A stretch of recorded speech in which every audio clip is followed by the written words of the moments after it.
Delhi G20 के बाद दिल्ली एक बार फिर एक बड़े इंटरनेशनल मंच के तौर पर दुनिया भर में सामने आने जा रही है और इसकी तैयारियां कैसी चल रही हैं, खास तौर पर शी जिनपिंग और पुतिन इन दोनों का समिट के लिए भारत आना, इस पर सारे इंटरनेशनल वॉचर्स की एक नज़र रहेगी और उसमें भी खास तौर पर शी जिनपिंग जो कि अब लगभग 7 साल के बाद वो आने जा रहे हैं भारत।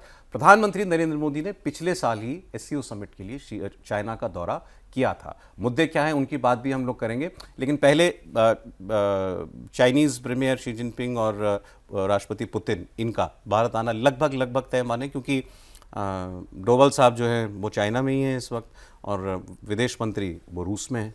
और दोनों माना ही सौरभ ये जा रहा है कि इसी वजह से मेनली ये गए हैं कि एक तरह से माहौल बनाना कि जब PM मोदी और शी जिनपिंग की मुलाकात हो या PM मोदी और पुतिन की मुलाकात हो तो टेबल पर क्या क्या चीज़ें आ सकती हैं। भले ही उन दोनों के दौरे को लेकर भी आधिकारिक तौर पर ऐलान नहीं किया गया है, लेकिन ये तैयारियां पूरी ज़ोर शोर से चल रही हैं दोनों ही पक्षों की तरफ से। उस हिसाब से लगभग तय माना जा रहा है कि वो लोग आएंगे ही आएंगे।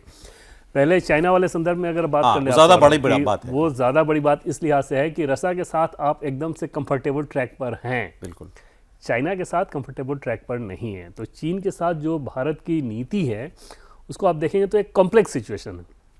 अभी जैसे मसला सिर्फ इस बात का नहीं है कि बॉर्डर पर डिसएंगेजमेंट होना चाहिए, बल्कि उसके बाद पीस एंड ट्रैंक्विलिटी होनी चाहिए और उसका अगला पार्ट ये रहा है कि जो आपके इकोनॉमिक ट्रेड और इस तरह की चीज़ें गुडविल बढ़े और उसमें आप कंट्रीब्यूट करें। मतलब सिर्फ बॉर्डर की समस्या नहीं है, लेकिन ये तब होगा जब बॉर्डर वाली समस्या ठीक रहे, पीस एंड ट्रैंक्विलिटी रहे, आपस में भरोसा रहे।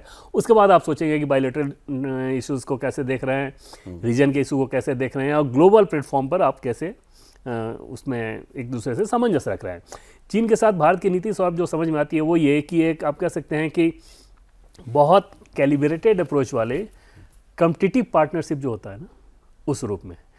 जैसे बहुत सामान्य तौर पे सौरभ आपको ये कह दिया जाए, जैसे चीन के साथ एक चीज़ तो है ना कि अरुणाचल प्रदेश का अभी हाल का भी जो विवाद आया, तो उसमें एक बड़ा हिस्सा ऐसा है जो कि अभी विवाद की जगह है, उसमें क्लैरिटी नहीं है। तो चीन अपनी तरफ से पेट्रोलिंग लेके कुछ करता है, भारत अपनी तरफ से कुछ करेगा। अब अभी आपने देखा कि और भारत की नीति समझिए कि इस दौरे, इस मुलाकात से पहले ही अगस्त के महीने में ही अरुणाचल प्रदेश के 27 नामों को भारत ने अपना नामकरण दिया। चीन इस बात से परेशान हुआ, उधर से पेट्रोलिंग की कुछ चीज़ें आई जिसे फिर भारत की तरफ से उस बात को खारिज किया गया। तो इन सारे बैकग्राउंड में ये बड़ा ज़रूरी था कि NSA वहाँ जाएं और उनके जो काउंटर पार्ट हैं, जिनके विदेश मंत्री वहाँ, उनके साथ बातचीत करके, ये दोनों बाउंड्री इशूज़ के रिप्रेजेंटेटिव्स भी हैं, हाँ उस मैकेनिज्म के रिप्रेजेंटेटिव हैं। तो आप समझ सकते हैं कि जब उसका असर ही इन सब चीज़ों पर पड़ना है तो उसको कैसे हैंडल करें कि इस बीच में ऐसी कोई समस्या वहाँ से ना आए और फिर बातचीत का जो माहौल है वो ठीक तरीके से रहे। गलवान क्लैश के बाद मुलाकात होने जा रही है, गलवान क्लैश के बाद 2019 के बाद शी जिनपिंग की ये यात्रा होगी जो इंडिया में वो आएंगे। 2020 में वो गलवान क्लैश हुआ था। भारत और चीन के संबंध को सर आप देखें, जैसे ट्रेड की अगर आप बात कर लें, ठीक, तो सामान्य तौर पर सीधे दिखेगा कि ह्यूज डिफरेंस है।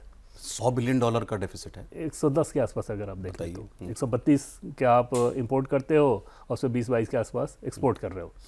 लेकिन सौरभ इसमें ज़्यादा देखने वाली बात यह है कि आप सिर्फ रॉ मटेरियल, ये सिर्फ प्रोडक्ट, रेडीमेड प्रोडक्ट आप इंपोर्ट नहीं कर रहे हो, रॉ मटेरियल भी कर रहे हो। मतलब ये कि उसके बाद जो आप एक्सपोर्ट करते हो उसमें उसका योगदान है। वो उस रॉ इंपोर्ट करके वैल्यू ऐड करके उसको आप एक्सपोर्ट करते हैं। मतलब अगर उसने आपकी नाक में नकेल कसना का शुरू किया तो आपका एक्सपोर्ट जो है वो प्रभावित होगा और वो उस चीज़ को समझना बहुत ज़रूरी है। जैसे उदाहरण के तौर पर आप देख लें कि सोलर में आप बड़े पावर बनने जा रहे हैं, लेकिन उनके जो कंपोनेंट है आप वहाँ से इंपोर्ट करते हैं।